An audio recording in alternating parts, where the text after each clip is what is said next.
বিয়ের পর বউকে একটু যত্ন নিলে অথবা অসুস্থ হলে সেবা শুশ্রূষা করলে তাকে বউয়ের বাধ্য হওয়া বলে না, বরং এটাতে নারীদের প্রতি তার সম্মান এবং তার সুশিক্ষার পরিচয় পাওয়া যায়। অফিস থেকে আসতে দেরি হয় বলে সে মাঝে মধ্যে বাজার করতে পারে না। এর মধ্যে আমি আবার একটু অসুস্থ হয়ে পড়ি, এই জন্য আমাকে রেখে আর বাজার গেল না এবং অর্ডার করে দিল অনেকগুলো ডিম, যাতে করে আমি খেয়ে সুস্থ হতে পারি তাড়াতাড়ি। আর এদিকে ছিল অল্প কিছু আলু। আমাদের দুজনের জন্য এই আলুই অনেকদিন চলে যাবে। ছোট সংসারে আসলে এত বেশি কিছু লাগে না, দেখা যায় অল্প জিনিস দিয়ে অনেকদিন চলে যায়। আর ছিল কিছু প্রয়োজনীয় ঘরের টুকিটাকি জিনিস, এই যে মানে নিত্য প্রয়োজনীয় জিনিস। তাছাড়া এগুলো সবকিছু অর্ডার করার আগে আমার জন্য হাতে করে নিয়ে এসেছিল আমার সবথেকে ফেভারিট তালের শাঁস।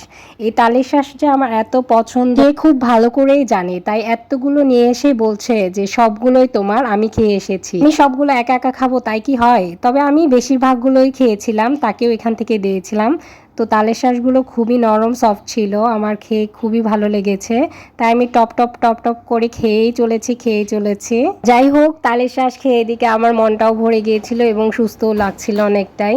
পরের দিন সকালে ভাবলাম যে কি রান্না করব। এদিকে ফ্রিজটা খোলা মাত্র আমি অবাক হয়ে গেছি, ফ্রিজ তো ভরে টইটুম্বুর হয়ে গেছে। আর আমার কাছে মাছ মাংসের তুলনায় আমার কিন্তু সবজিটাই অনেক বেশি পছন্দ, তাই ভাবলাম আজকে সবজি রান্না করব। একটা কচি দেখে কুমড়া আনতে বলেছিলাম, আর এই দেখুন সাথে পুঁই শাকও নিয়ে এসেছে আর ঢেঁড়সও নিয়ে এসেছিল।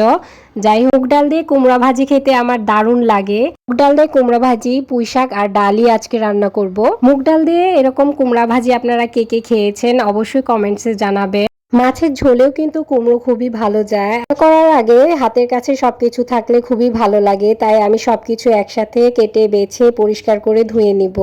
এদিকে আমার জামাই বিয়ের 3 বছর পর এই প্রথম আমার মাথায় তেল দিয়ে দিচ্ছে। এখন এই ব্যাপারটা ভেবেই আমার খুব ভালো লাগছিল, কেন জানি অনেক শান্তি লাগছিল। সুস্থ হলেই আগে মায়ের কথা সব থেকে আগে মনে পড়ে। যাই হোক, এখন তো মা কাছে নেই, তাই যে কাছে আছে সে যদি সেবা শুশ্রূষা করে তাহলে কি আর কিছু লাগে আপনারাই বলুন। একটা মেয়ের তার পুরো পৃথিবীর সাপোর্টের কোনো প্রয়োজন হয় না, মাত্র তার হাজবেন্ডের সাপোর্টই যথেষ্ট তার কাছে। আমি অসুস্থ আর মনমরা হয়ে বসেছিলাম বলে সে আমাকে নানান কথা বলে হাসাচ্ছিল, তাতে করে কিছুটা হলেও আমার হালকা লাগে এবং মন ভালো হয়ে যায়।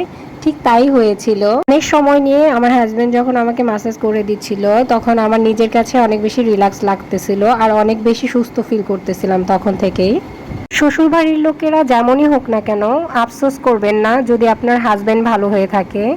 আর বাড়ির বউরা তখনই লক্ষ্মী হয় যখন তারা চোখ থাকতেও কিছু দেখে না আর মুখ থাকতেও মুখ দিয়ে কিছু বলে না। সুস্থ ফিল করাতেই চলে এলাম রান্নাঘরে এসে রান্নাটাও সেরে নিলাম। আজকের মতো এতটুকুই, দেখা হবে নেক্সট কোনো সুন্দর ভিডিওতে। আর ভালো লাগলে ভিডিওটি গাইস শেয়ার করে দিবেন।